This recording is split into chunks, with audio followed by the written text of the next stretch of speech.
How do I do it all? The Brezza gives me the power.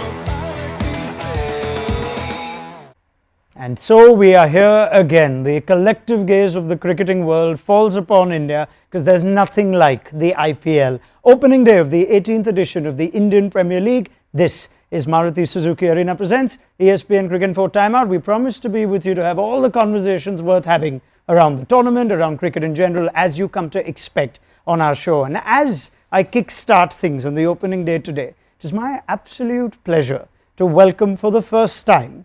Let me try and give him a bit of an intro over here. The IPL started 2008. That's when there was an Under-19 World Cup, where a few players went on from there and defined the modern game as we know it. He's an IPL winning.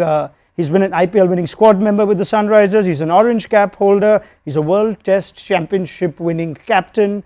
And there are those that you love to hate, but there's only one that you love to love. Kane Williamson, welcome to Cricket 4. Thank you very much. Thanks for having me. Yeah. How'd you like the intro? Well rehearsed, but yeah.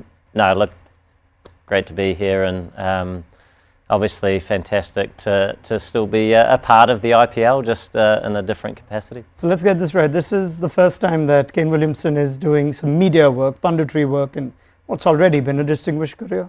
Yeah, it is my first time. It sort of feels like my first day at school, actually. So, yeah, and quite exciting to just do something outside of the boundary ropes, which I've sort of been a part of for so many years, although still playing. But nice to dip my toe. Yeah. What was your first day of school like? Did you make any friends on day one? Yeah, I think so. Through sport, probably through playing cricket.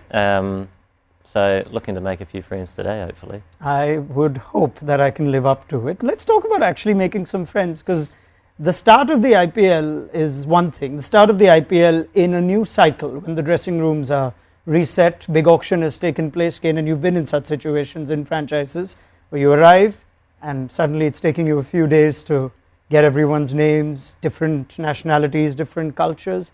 What's that experience or feeling like?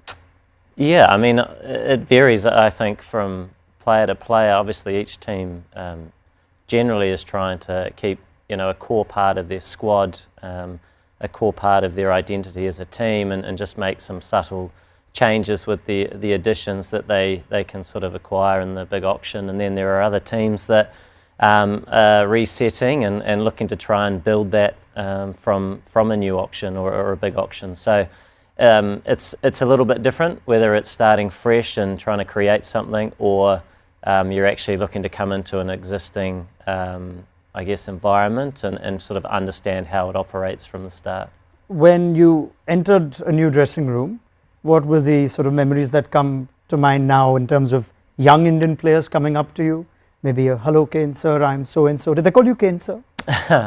Well, after a few years, it became Kane Mama. Kane Mama? Kane Mama at SRH. But there's a little bit of that. You see new talent every year, which is, the thing I remember joining up, whether it's with the same team year after year, there's always 4 or 5 players that come in that have just burst onto the scene domestically in India, and you watch them play in warm-up games and they blow your mind with the talent that they have, the power that they have, and you start to see the depth in Indian cricket, which the IPL's been such a breeding ground for that. So that's always exciting as a foreign player coming into an IPL environment, and then it's just getting a feel for the culture and the different cultures within a team, and I think particularly important if you're a part of the leadership group, where being mindful of that, making people feel like they belong and can go out and express themselves and feel comfortable, I think is really important.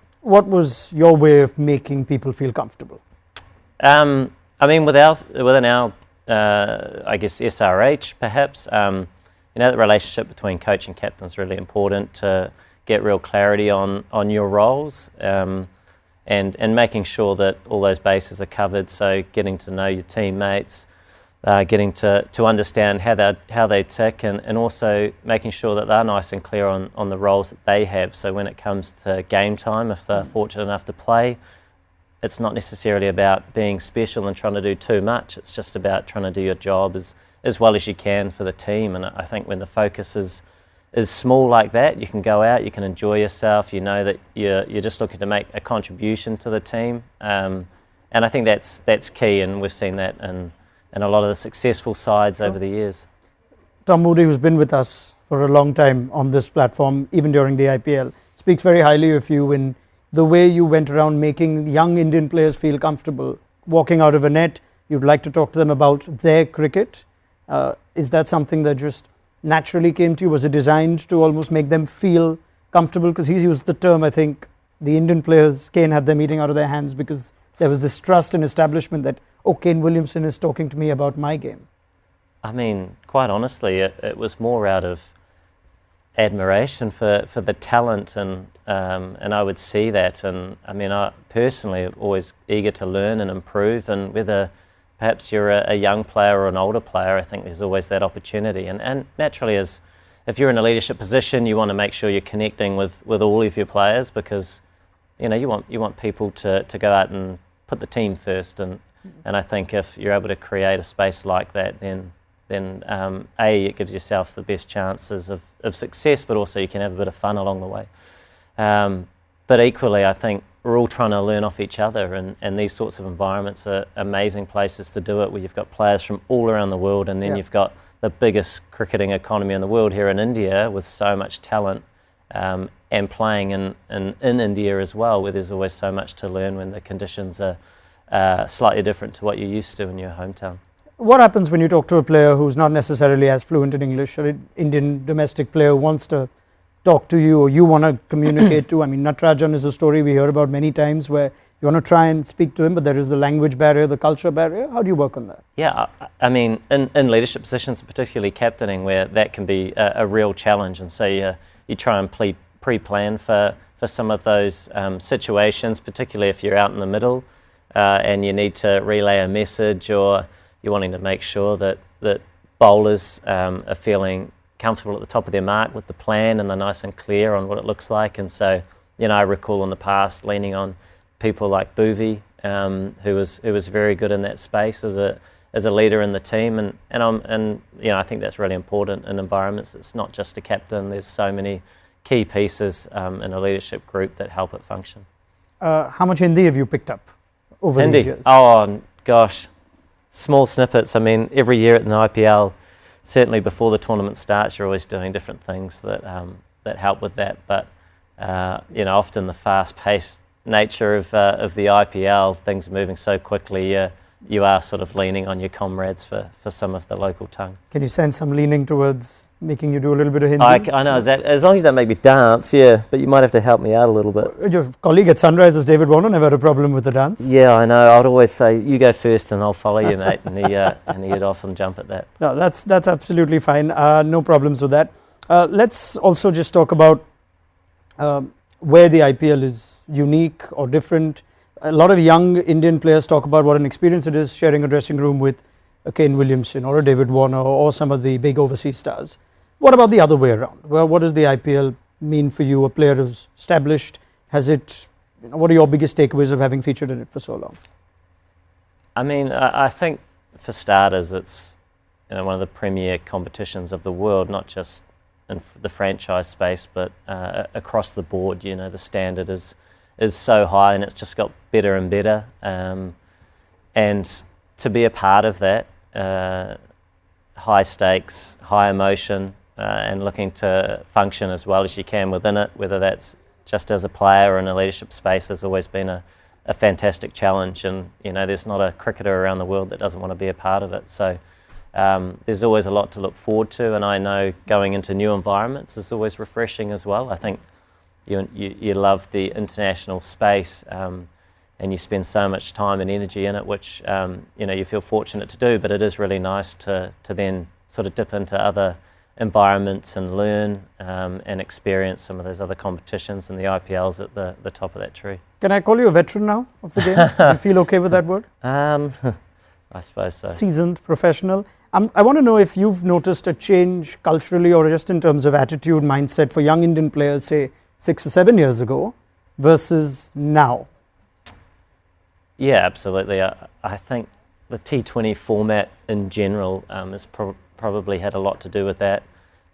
the fearless nature of young players coming in and really looking to take the game on and really push their case. I mean, we've seen the benefits of players being able to do that, come in, really be nice and confident, take their opportunity, and sometimes the space between an IPL experience and then representing India's, it can be quite a small gap. So I sort of see that around all teams now. There's so many players that come in and have that opportunity, and no doubt we'll see a few more this season.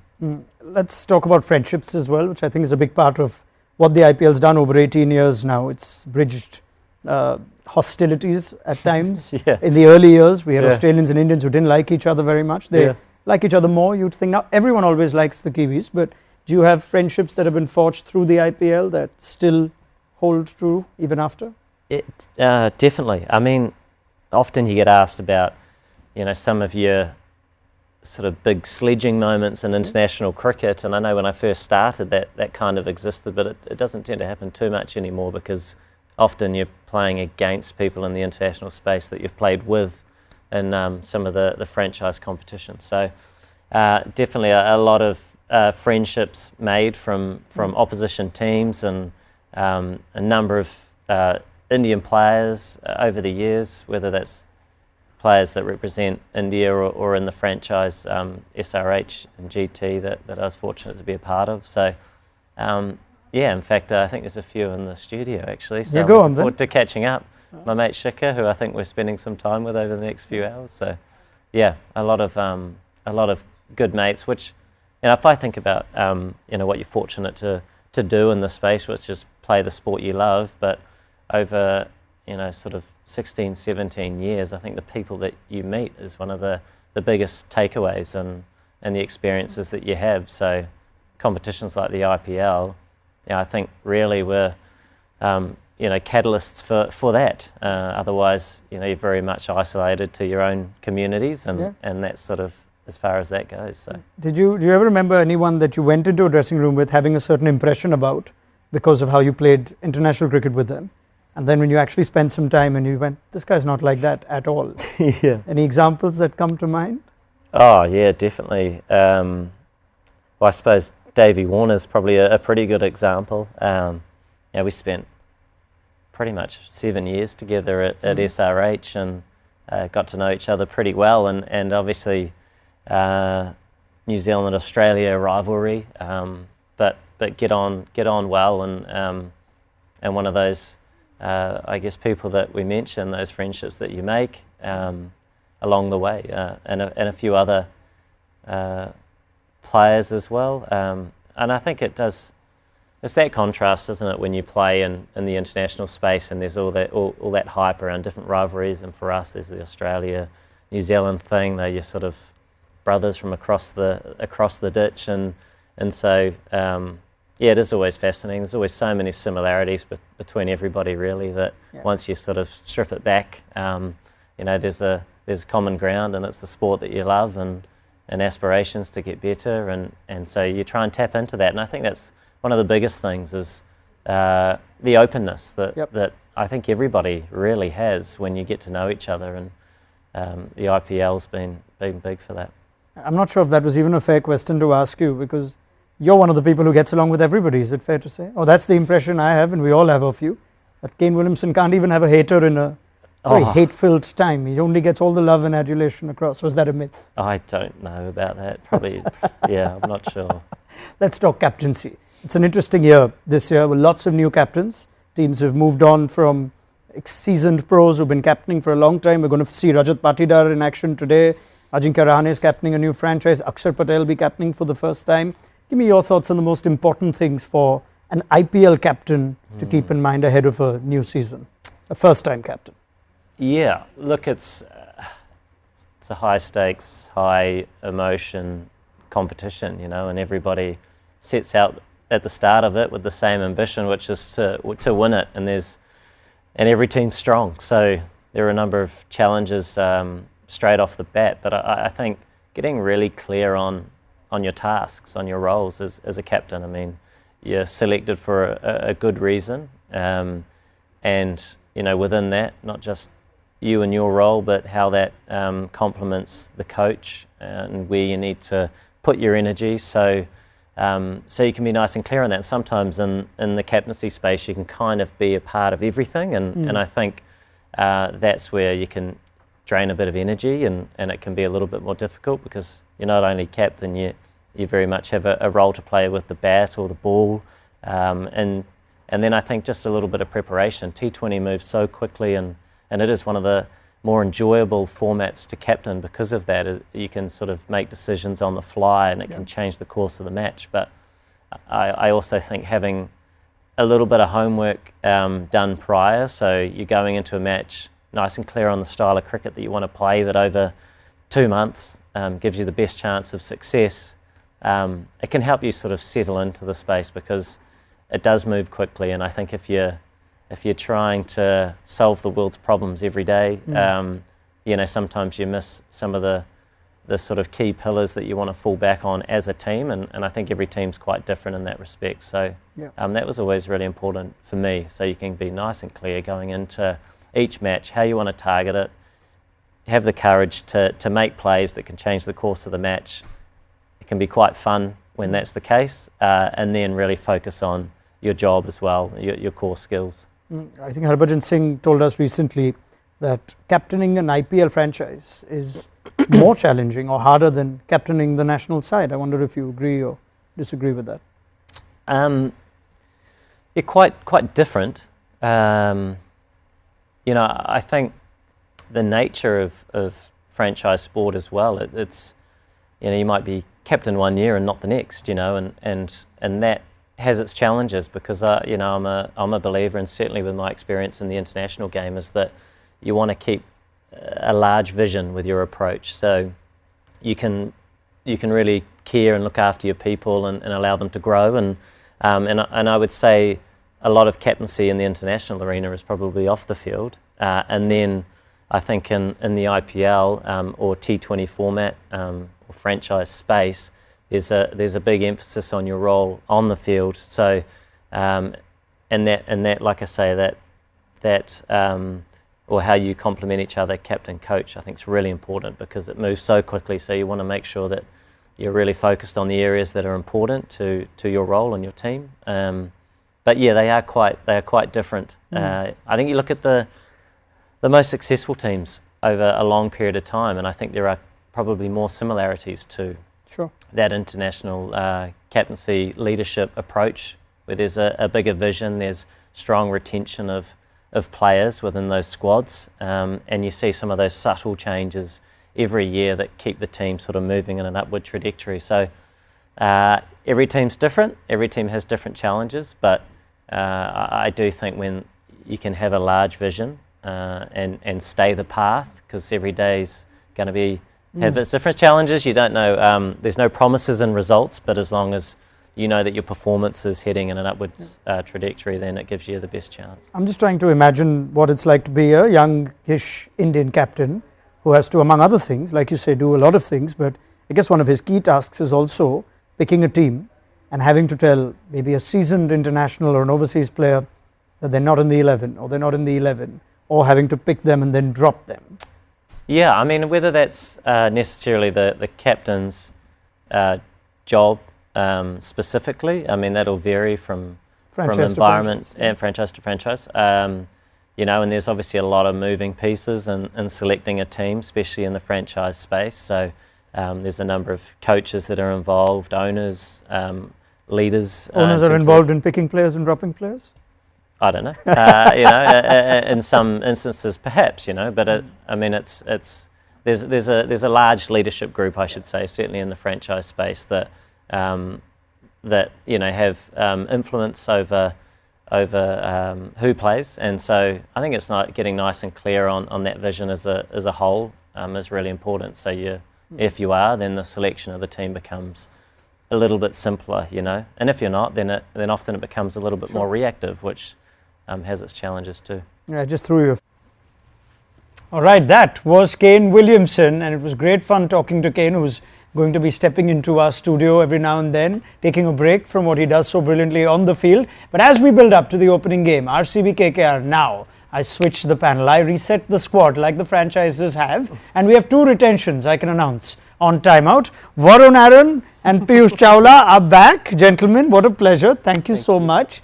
And guess who we've picked up at the big auction? 6-time champion Ambati Rayudu, your debut on Cricinfo. Thank you so much for being with us. Thanks. Please give him a warm applause here. What is this? And what about the cap? What about the cap? I don't have a cap. But he has no... Give him the cup? He has no space in his cabinet. we need 6 cups. I must say, Rayudu, red doesn't look like your color now that I'm looking at. Varun's color. See, in his heart, he's actually red. He was just saying today that he has a soft corner for No, a red team. I don't mind being a villain as long as RCB wins. Wow, he's doing this. He's playing that card. He's doing that for the team. For RCB. All for RCB. Chawla is not even biting. Chawla like isko bolne do jo bolna hai. Just passing passing the them bait. out, and he's still sitting on red. He's sitting on red. उसमें choice नहीं था. हमने दिया ही नहीं choice. I think they have a good side this year. Like they did for 17 years. You can't keep a straight face also. Right, we're going to try and have all the straight conversations we can. There's a grand opening ceremony happening as we speak. Shah Rukh Khan is involved. Virat Kohli and Riku Singh were part of it. And we'll give you updates from the toss in the Eden Gardens as soon as we have it. Thankfully, no rain for the last couple of hours, so that opening ceremony is carrying on as is. But let's extend the conversation we had with Kane Williamson with our panel here about a new squad after the big auction. And I wonder what your memories are, guys, of entering dressing rooms that are so new.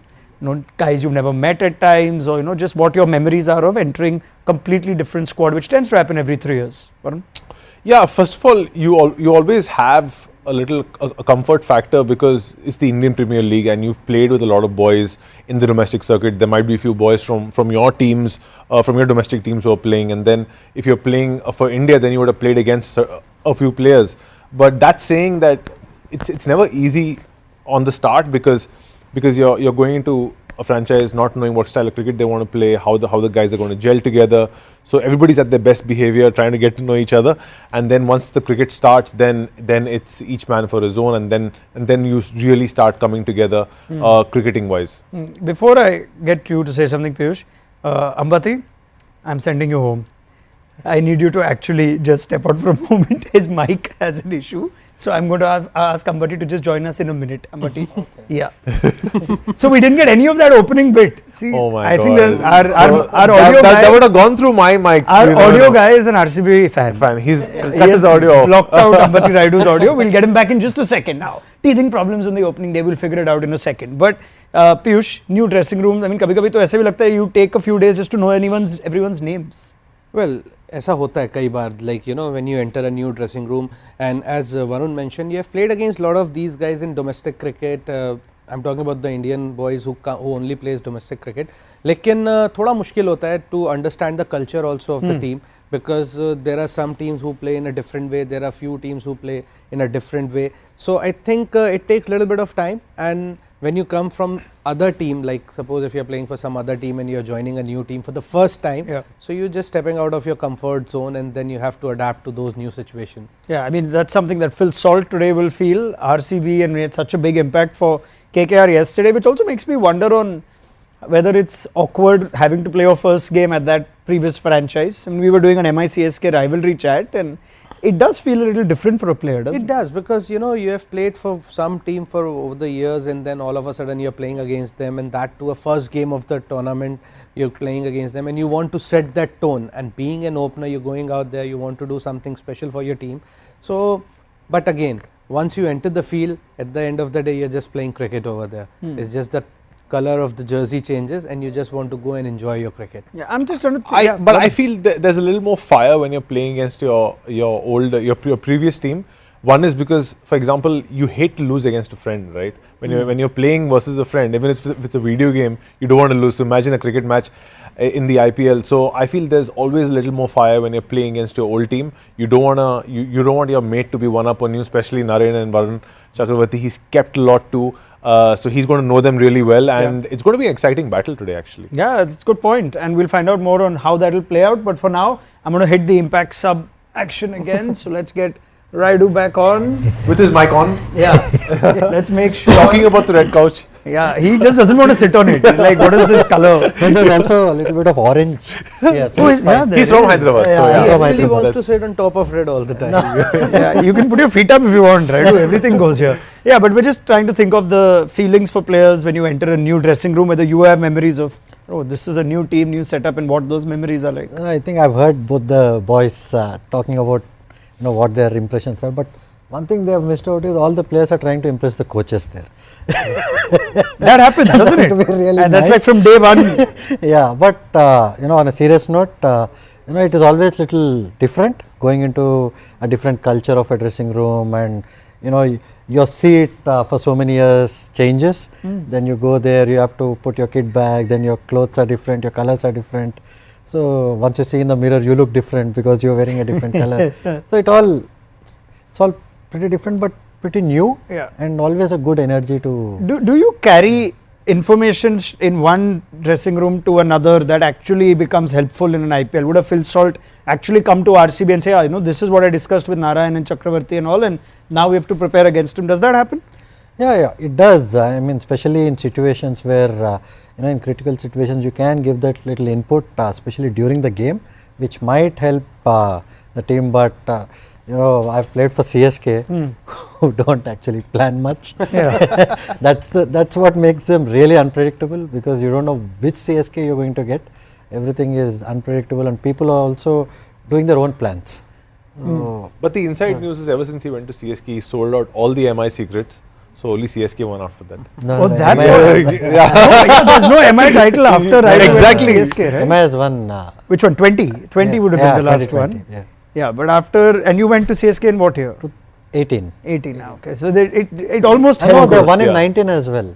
So they won against us. So, So it's twice. not the- Okay, sorry. But it sounded like a good story.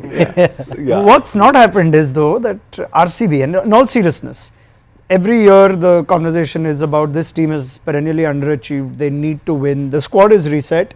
Is there any reason to feel like this year they have their best chance of going all the way? Well, to be very honest, if you look at their bowling attack right now, I'm not very convinced. Okay. Because Bhuvi is there, I understand, but Josh Hazelwood, then spin department, if you see, there's not much of an experience there. You have somebody like Krunal Pandya, who's more of a batting all-rounder, and then Suyash Sharma, when he was playing for KKR, he was a different bowler, and the reason behind that was when he used to come to bowl, Sunil Narayan, Varun Chakravarti already created that pressure, but here he's going to be the lead spinner, so he has to create that impact, and it's not going to be that easy, especially when you are playing 7 games at home in Chinnaswamy, which is not that easy to bowl, especially for a spinner. I mean, if you compare it like for like with last year, Varun, RCB fans would say, yeah, but this is a stronger bowling attack. Yes, we've got rid of Siraj, but we've got Bhuvaneshwar Kumar, Josh Hazelwood seems fully fit. There are more all-round options. Is there reason to believe that this is a better bowling than last year? I would say they've got their fast bowling on point this year. Yeah, yes, they are as well. When you consider the circumstances and the dimensions of the ground and how the wicket plays, because at the Chinnaswamy you need bowlers who can hit the stumps all the time. Because if you're a tad short at the Chinnaswamy, it's easy to go for a lot of runs. Because very small boundaries, you just need a little elevation. So by nature, Bhuvi, Yash Dayal, even Josh Hazelwood can hit a really good length. So that's with the fast bowlers. But again, you can't just have one reputed spinner in your lineup. It's the Indian Premier League. You're also going to go away and play games. You're going to have to need at least 2 really top line spinners, and then maybe backed up with a few part-timers. So that's like Piyush said, there's a big hole in their spin department. One thing about resources, another is a different man having to handle them. Rajat Patidar as captain in his first year.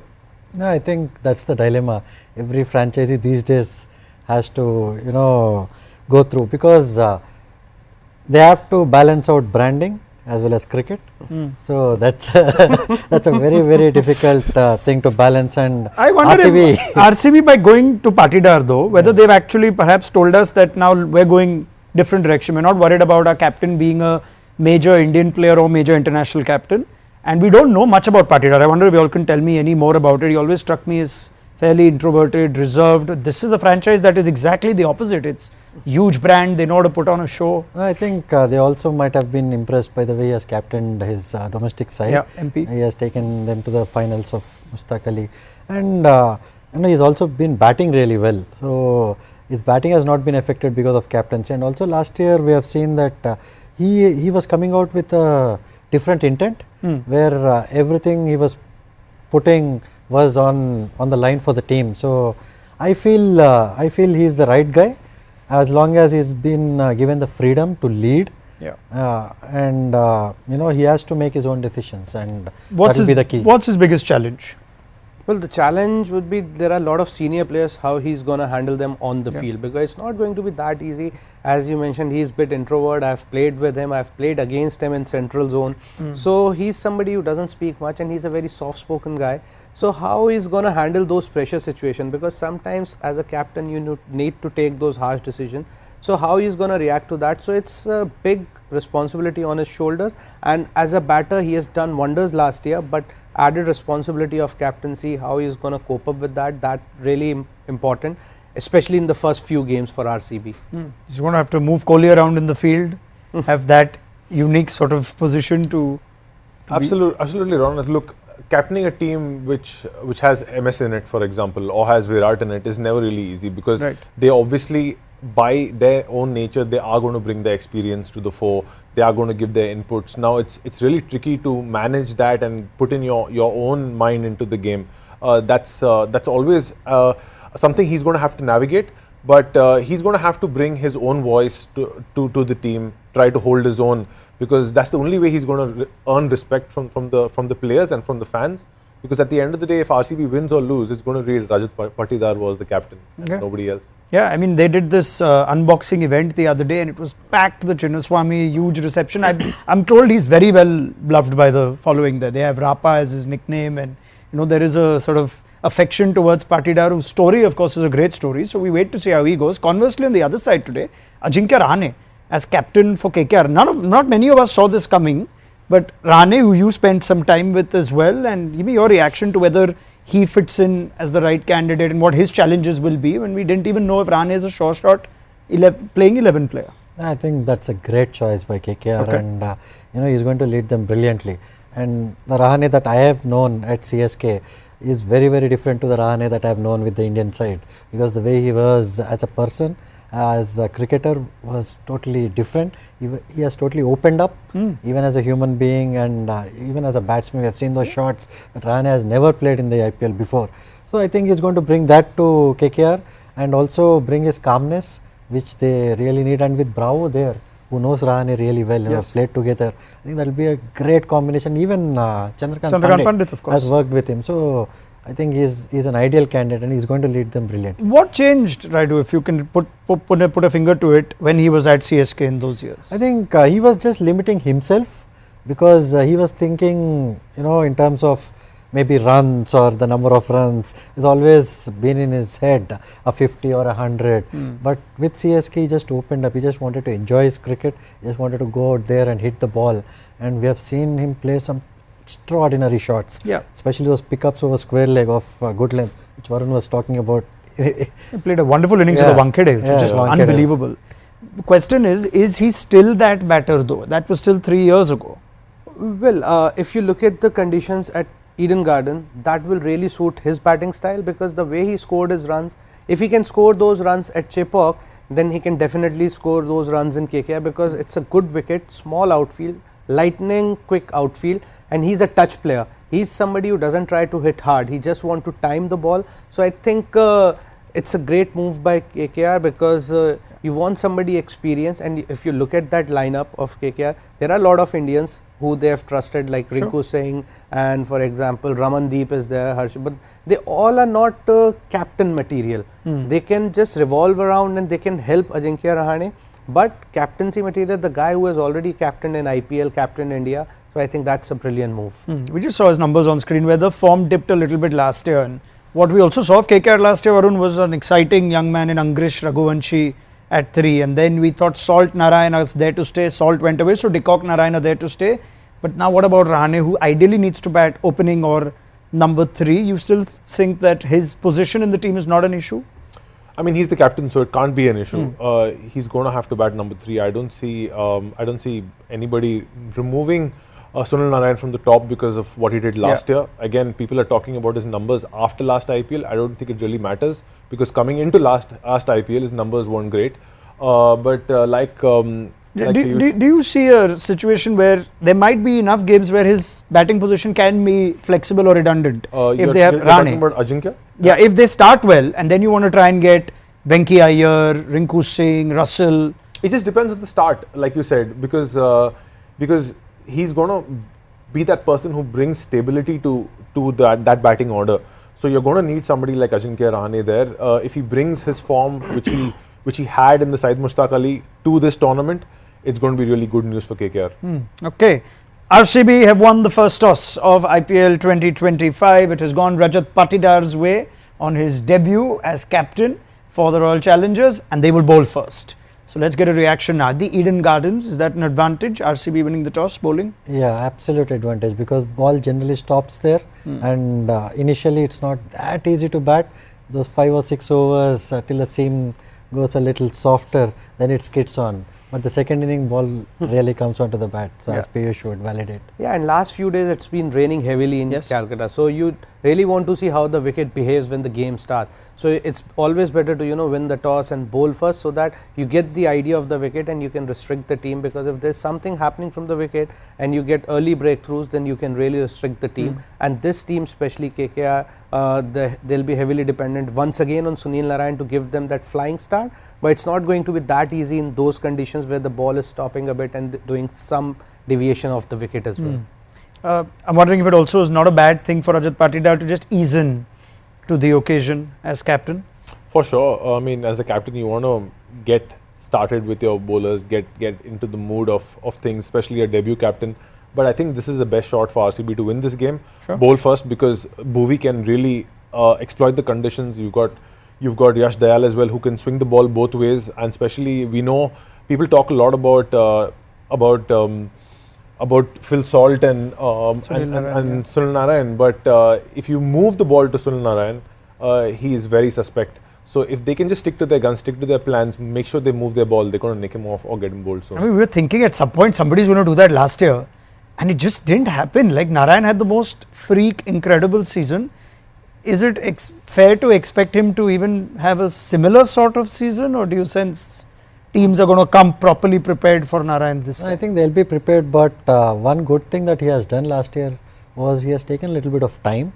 He was playing like a batsman, so and he was hitting really good cricketing shots. So I don't think that's going to change with Bravo being as a mentor. He's going to give him the same leeway, the freedom, and also the backing to do that. And he would have really practiced well leading up to this. Does it matter that he's not had great form in between these 2 IPLs? I think we have some numbers on all his appearances in other leagues and all. Does that at all matter? I don't think so. No? It generally doesn't matter with Narayan. Yeah, that's what we got, an average of 9.1 in T20s post IPL 2024.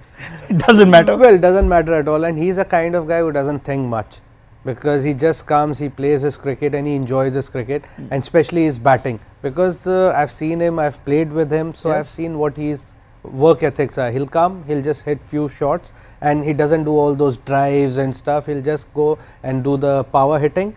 And last year what he has done, so that confidence, these numbers not going to make any difference for him, because he'll be thinking what he has done in this league particularly. So but it's not going to be that easy, because teams will come well prepared, and as Varun mentioned, the bowlers will move the ball to him. They'll try to move the ball, and if they'll get to move the ball from the wicket or in the air, it's not going to be that easy for him. I like that you're saying that, and I like that we have 2 bowlers on the show as well, because what we're going to break down here is the expectation after last year's IPL with all those records broken was this time there could be 300, and this time we could have insane individual and team totals. But how about teams this time actually coming better prepared, knowing what to expect in terms of power hitting and how teams want to set up? Matt Rollo is going to break down the numbers on how teams are going to perhaps look to counter the big hitting of the IPL.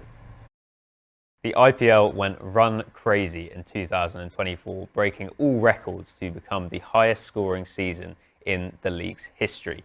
We saw 8 out of the 10 highest team totals It was epitomised by a run glut from Sunrisers Hyderabad, who posted over 263 separate occasions.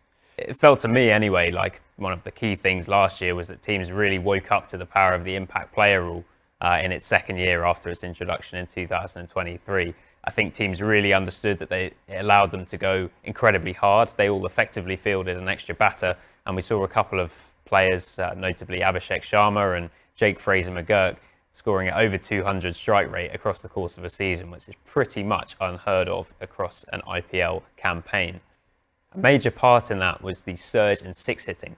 As you can see on screen now, each of the last 3 IPL seasons has seen a new record for the most sixes hit across an IPL season. Now, the question I want to ask ahead of the 2025 season is whether we're going to see a repeat of what's happened and a continuation of the trend of more runs and more sixes every single year, or whether bowlers will be able to find a way to fight back. Clearly, part of that is going to come down to conditions and whether pitches are any more bowler friendly. But I think there could also be some interesting lessons from Kolkata Knight Riders, the team that won last year and the defending champions heading into this season. There was a lot of focus in the analysis of KKR's title win on their batting lineup, but I think their bowling attack was a key component as well, and probably, if anything, more important. And I don't just mean Sunil Narine and Varun Chakravarti, but also their seamers. As you can see on screen, KKR ranked 3rd out of the 10 teams for economy rate across the season, but were by far and away the best team in terms of strike rate and bowling average. And I thought it was pretty clear watching how Mitch Stark bowled with a new ball, watching the pace of Andre Russell and Harshit Rana through the middle overs, that they had a clear focus on taking wickets rather than saving runs. As we head into 2025, my question for the guys in the studio is whether that offers any kind of a blueprint for teams heading into this year, or whether that was an outlier and we're just going to see more and more runs. Right, thanks for that, Matt. We're going to pull you out of that black hole and put you onto the couch at some point. But you've set up the conversation nicely for us.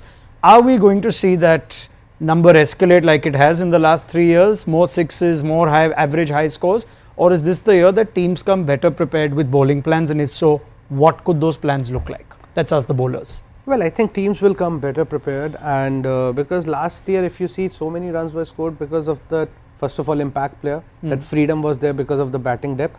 And as a bowling unit, we were not expecting that batter will come and he'll go after the bowling right from the first ball. Generally, a batter walks in. Even when he used to walk in, he used to take those 5-6 balls. But nowadays, if you bowl first ball up to the batter, so he'll go for the big shot. So as a bowler, now you know, you're not going to try to pick up wicket right on the first ball, like bowling full to him, or as a spinner, you're just trying to toss one up. You just want to bowl those good areas, and you want to just create that pressure by giving them 6-7 runs per over. So in that scenario, if the batter is trying to score those, big shots, you end up getting the wickets. I think the numbers are going to be somewhere similar. Okay. Yes, teams will come better prepared. This year, you might see batsmen have it slightly more difficult in the death because we can use saliva on the ball this year. That might just help you get some reverse swing in some of the grounds like Kotla, like Rajasthan, where it's a bit drier. But all in all, with the impact player, batsmen are really fearless now. They don't really care because they know they have that one extra batter, and especially teams like KKR, when they have 2 really gun all-rounders with an impact player, nothing is going to stop them really. Rayudu? I think it's going to be pretty much the same, but maybe a little less than last year. And also, I feel is because of the wickets, the nature of the pitches. It was in Matt's name as well. The rollers that they use these days, they are huge. They are big rollers that they use. They need to use a lighter one so that the pitch really helps the bowlers also a little bit. Yeah. There's some turn as well. With the pitches the way they were last year, it is difficult for bowlers. Since you brought up the slight changes which we only informed of yesterday, but how significant are they, or are they not necessarily going to make such a big difference? One is the saliva, one is the use of saliva on the ball which has been allowed. The second is the mandatory change if a fielding captain requests it after the 11th over in the second innings. This is what you need to know if you're just getting up to speed. If the opposition captain wants the ball replaced after the 10th over, the umpire must grant such a request. Batting team doesn't have a say, and a similar scuffed up but dry ball to be used as a replacement, that is at the umpire's discretion. So that's when it comes to the ball change in the second innings. there's nothing about the ball change in the first innings. Although I believe Dew can also come in the first innings sometimes. Yeah. And the BCCI I think has told us that that's because no one asked for it. So as simple as that. Could it make a big difference to overall scoring? It won't make a massive difference, but yes, it will make a difference. Depends on the conditions. Again, especially with the saliva. With saliva, there are two ways of bowling reverse swing. There's one way where you actually, one side is really rough. The other way is to really make one side heavy, which you can with saliva. With sweat, you just could not. It's not possible to get a 20 over ball heavy on one side and get it tail back. Oh, okay, so that's yeah, interesting. So some bowlers can really exploit that in good conditions. But isn't it a challenge anyway to get a 20 over ball to reverse, or it can happen with saliva? It can happen. It can definitely easily happen. It's not a problem, especially the last 2 overs. Worst case scenario, you can get it to reverse in the last 2 overs. And especially when batsmen are going ham, if you can get it to reverse just by this much, that's still enough. Can force an error at high speed. But when it comes to the changing of the ball, that's a double-edged sword. Because if you change a ball and the umpire's not done a good enough job to rough it up or to get it soft, because what they generally do is just pass it to the team and just have a few hits with it and then they change it. If it's a hard ball in the 20th over, those sixes are going to go out of the park. That's weird. It seems like the allowing of saliva and the change of the ball are at odds with actually maintaining the same ball. I mean, it's a double-edged sword. Even with reverse swing that you are talking about, it's not easy to control. You tell me how many bowlers are used to bowling reverse swing these days. Yeah. So it might actually play into the batsman's hand, especially with someone who has an outswing action, tries to bowl reverse swing into the batter. You might actually take him down easily. So that's an interesting point. Barring Shami and maybe Mitchell Starc, there are very few who can. Rayudu's talking about himself. He likes the ball to move. Okay, he loves playing in Moti Bagh. He wants the ball to move to feel in a comfort zone. But not every batsman is the kind of batter who reacted well to late swing. So I know that. No. I just meant that it's not easy controlling reverse swing. Even for sure, bowlers, it might and reverse swing with a wet ball. They might get confused. It has happened. Okay, let's see it. Let's talk about it when we see it. If we see it. Will we see it today? We'll find out. For the time being, let's focus on teams, shall we? First set of IPL 11s have come through. KKR put into bat. Venki Iyer and Quinton de Kock, I believe, gentlemen, have been listed on the team sheet as 1 and 2. So we'll find out in a few minutes if they're going to open with these two and not with Sunil Narayan. Rahane, Rinku Singh and Ankush Raghuvanshi also plays. You got Russell, Ramandeep, Harshit Rana on that side, Spencer Johnson, Varun Chakravarti. So one would assume with the 4 overseas ticked. So no room for Anrik Nokia, and they'll probably bring in Vaibhav Arora in the second innings. But this is interesting if indeed Sunil Narayan is not going to open for them. Very interesting. Maybe, look, they are in a better position. Maybe he's actually not in really good form. Maybe he's not getting back to ball in the nets. And they're thinking, you know what, let him just settle in, let him play a few games with the older ball and then maybe we can bring him at a later stage. Yeah, could it be just for this game perhaps? Yeah, I think so. And also they have put in a lot of left and right combinations there. So it might be left, right going all the way. So that's the reason why. And as he said, maybe he's not in the best of touch. We're going to hear about that in a few minutes maybe because it's going to be a couple of minutes till they walk out. So we'll confirm that and tell you if that's something big. In a way, all of us expect Sunil Narayan is just going to open. Alright, I'm just going to stop it there. I'm being told now Narayan is walking out, he's padded up. I don't think he cares what's written on the team sheet. Right? Even if the team sheet said this, Narayan's like, forget it, I'm getting out first over there. RCB, let's just confirm the RCB team for you as well. KKR, of course, have named their team. RCB bowling first. Right, let's have a look at the overseas unexpected lines. So Hazelwood, Tim David, Liam Livingston, Phil Salt, no Jacob Bethel. And as far as that batting team goes, Salt and Kohli, that's a formidable pair at the top if they get going. Jitesh Sharma in the middle, Krunal Pandya 2, Rasik Salam, Suyash Sharma and Yash Dayal are the rest of the bowling, and they have the option of either a Devdutt Padikkal or even Manoj Bandage, who had an excellent domestic season as an extra batter later on. No Bhuvanesh, that's a surprise. No Bhuvi, that's the biggie. Yep. Thank you very much. Bhuvaneshwar Kumar missing. I'm sure he's injured because he's not even in the impact options. And you wouldn't bench Bhuvi in the first game for sure. But Rasik Salam is a good like-for-like replacement. Obviously not the pedigree and the experience of Bhuvi, but he might get there at some stage.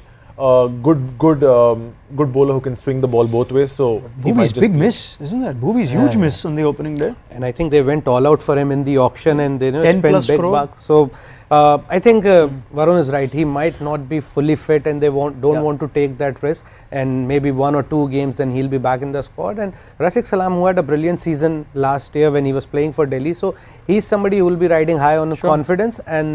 But still, if you look at that bowling lineup, you don't see that much of experience because Josh Hazelwood is somebody you don't expect him to bowl those 2 overs in the death over. And then one guy who you can actually rely on is Rashid Salam, who bowls really well in the death over. Other fast bowlers, it's going to be a tough job for them unless there is something in the wicket because of the rain in last few days. Sorry. All right, for now, we're going to talk more about what the power play plans are going to be because that's said so often, isn't it, that how you do in the power play could very well connect to how you do in the game. So this is going to be our Maruti Suzuki Arena presents Power Play Conversations.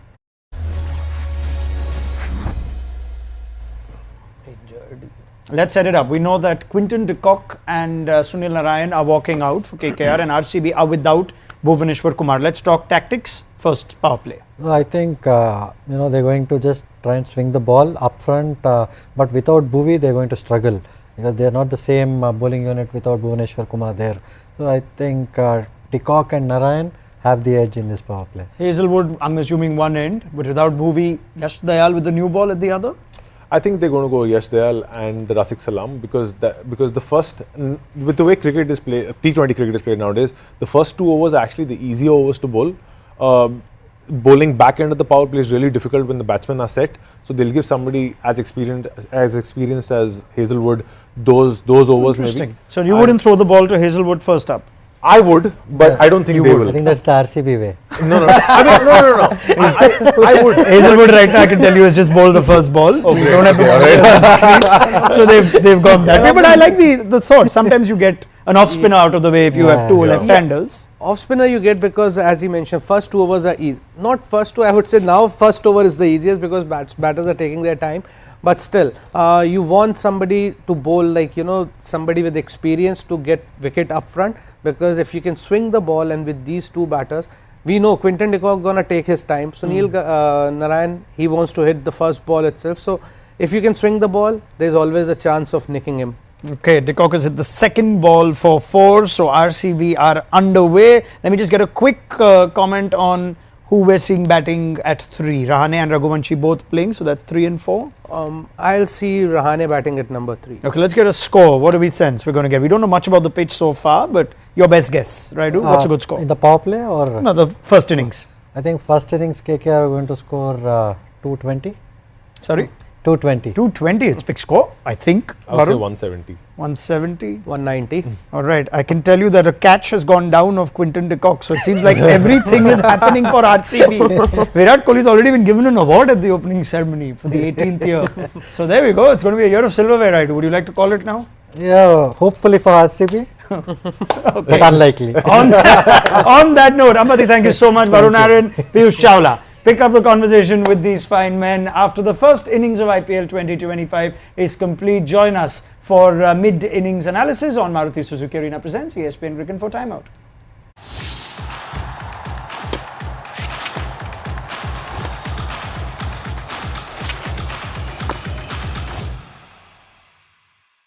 How do I do it all? The Brezza gives me the power.